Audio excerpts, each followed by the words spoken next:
ఒకప్పుడు ఒక పచ్చని గ్రామం ఉండేది, వేణువనం అని. ఆ గ్రామంలో పల్లెళ్ళు, పొలాలు పసిడి సూర్యరశ్మితో మెరుస్తూ ఉండేది. ఆ గ్రామం మధ్యలో ఒక చిన్న పాప ఉండేది. ఆ చిన్న పాప పేరు అమూల్యమణి. ఆమె వయసు 7 సంవత్సరాలు మాత్రమే. కానీ ఆమెకు అపారమైన ఊహశక్తి ఉండేది. ఆమె తన నాన్నతో, అమ్మతో మరియు తాతయ్యతో కలిసి చిన్న మట్టి ఇల్లులో ఉండేది. తాతయ్య ఎప్పుడు చెప్తూ ఉండేవాడు, మన అడవిలో ప్రతి పూలకి, ప్రతి పక్షికి ఒక రహస్యం ఉంది. జాగ్రత్తగా వింటే వాటి మాటలు కూడా వినవచ్చు అని అంటాడు. అమూల్యమణి ఆ మాటలు నెమ్మదిగా ప్రతిరోజు పాఠశాల ముగిశాక ఆమె తోటలో కూర్చొని చీమలు, తేనెటీగలు, పక్షులు పూలతో మాట్లాడినట్టు ఆడేది. ఒకరోజు సాయంత్రం ఆకాశం మామిడి రంగులో మెరిసిపోతూ ఉంటే ఆమె తోటలో ఒక విచిత్రమైన సీతాకోక చిలుకను చూసింది. అది ఎప్పుడూ చూసిన వాటిలా కాకుండా నీలి రెక్కలలో వెండి రేఖలు మెరుస్తూ ఉండేవి. అమూల్యమణి దానిని దగ్గరికి చూసింది. అప్పుడు ఆ సీతాకోక చిలుక మెల్లగా మాట్లాడింది. అమూల్యమణి, నన్ను చూసి భయపడవద్దు. నేను పతంగి లోకానికి చెందిన వాడిని. నాకు నీ సహాయం కావాలి అని అంటుంది. ఆమె ఆశ్చర్యంతో పతంగి లోకం ఏంటి అని అడిగింది. సీతాకోక చిలుక నవ్వుతూ చెప్పింది, అవును, మనం మనుషుల కన్నా దాటే చిన్నదైన ఒక లోకం ఉంది.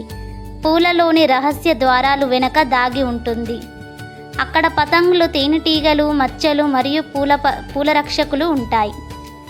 కానీ ఆ లోకం ఇప్పుడు మాయమైపోయింది. అమూల్యమణి గుండె ఉత్కంఠంతో కొట్టుకుంది.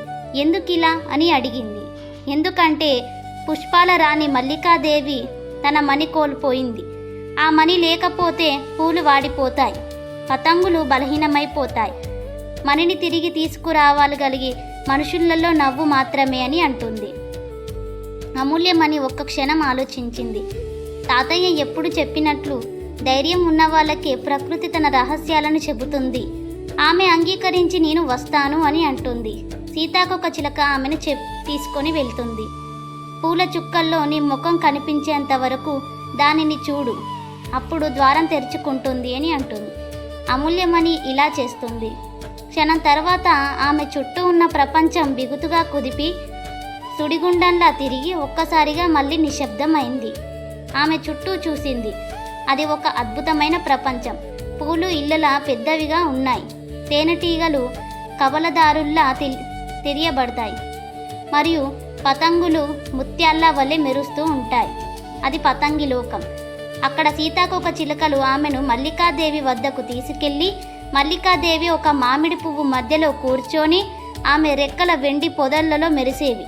ఆమె విచారంగా కనిపించింది.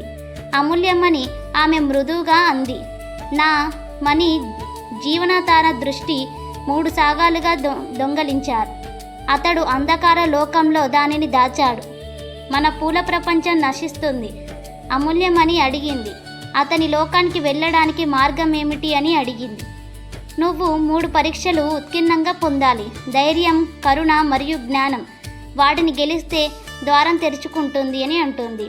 అలా ఆమె సాహసం ప్రారంభమైంది. మొదటి పరీక్షలో ఆమె ఒక తేనెటీగలను రక్షించింది. రెండవ పరీక్షలో ఒక గాయపడిన సీతాకోక చిలుకను ప్రాణం నిలబెట్టింది. మూడవ పరీక్షలో ఆమె తన తెలివితో మాయదారాలను తెరిచింది. చివరగా ఆమె అంధకార లోకానికి అడుగుపెట్టి అది చల్లని నిశ్శబ్దమైన స్థలం. సలగాడు పెద్ద జాలాలు అల్లుకొని కపాలగా కూర్చున్నాయి. అమూల్యమణి భయపడ్డా మల్లికాదేవి ఇచ్చిన పూల దీపం గుర్తు చేసుకుంది. ఆమె దీపాన్ని వెలిగించగానే ఆ కాంతి సలగానిగా స్నేహపూర్వకంగా మార్చేసింది. అతడు అది నేను చెడ్డవాడిని కాదు, నేను చీకట్లో ఉండడానికి శాపగ్రస్తుడిని. నువ్వు కాంతిని చూపావు, నన్ను విముక్తి చేశావు అని అంటాడు. అతను మణిని ఇచ్చి ఇది నీది, ధైర్యవతి అని అన్నాడు. అమూల్యమణి మల్లికాదేవి వద్దకు మణిని తీసుకెళ్తుంది. మణి తిరిగి సీటులో ఉంచి వెంటనే పతంగి లోకం మళ్ళీ ప్రకాశించింది. పూలు మళ్ళీ వికసించాయి. గాలి తీపి వాసన నిండిపోయింది. మల్లికాదేవి చిరునవ్వుతో అంది, అమూల్యమణి, నువ్వు కేవలం మన లోకాన్ని రక్షించలేదు, నీ మనసులోని వెలుగును కూడా మేలుకొల్పావు. ఆ తర్వాత ఆమెను సున్నితంగా ఒక పూలరేఖల మధ్య తీసుకెళ్ళి అది తిరిగి ఆమె తోట. ఉదయం వెలుగులు పడ్డాయి. ఆమె చేతిలో మాత్రం ఒక చిన్న వెండి మణి మెరిసింది. తాతయ్య ఆ మణిని చూసి మౌనంగా నవ్వాడు. చూడు, నేను చెప్పేది నిజం కదా. ప్రకృతి రహస్యాలు ఉంటాయి, అవి ధైర్యమైన మనకే కనిపిస్తాయి. అమూల్యమణి ఆ రోజు నుంచి ప్రతి పూలను మరింత ప్రేమగా చూసేది. ఆ పతంగి లోకమంతా ఇప్పుడు ఆమె హృదయంలో నిలిచిపోయింది. అక్కడ కాంతి, పూల వాసన, పతంగుల స్నేహం మరియు మల్లికాదేవి ఆశీర్వాదం ఉండేది. అలా ఒక చిన్న పాప ప్రపంచాన్ని మార్చగలిగిన ఒక అద్భుతమైన కథ అమూల్యమని ఒక సాహసం సాధ చెబుతూనే ఉంటుంది. ప్రతిసారి ఒక పువ్వు వికసించినప్పుడు పతంగి లోకం మళ్ళీ ఆమెను గుర్తు చేసుకుంటూ ఉండేది. మీకు ఈ కథ కనుక ఇంట్రెస్టింగ్గా అనిపిస్తే మరిన్ని కొత్త కథల కోసం మా ఛానల్ని సబ్స్క్రైబ్ చేసుకోండి. వీడియో ఎలా ఉందనేది కామెంట్ బాక్స్లో కామెంట్ చేసి వీడియోకి ఒక చిన్న లైక్ ఇచ్చుకోండి.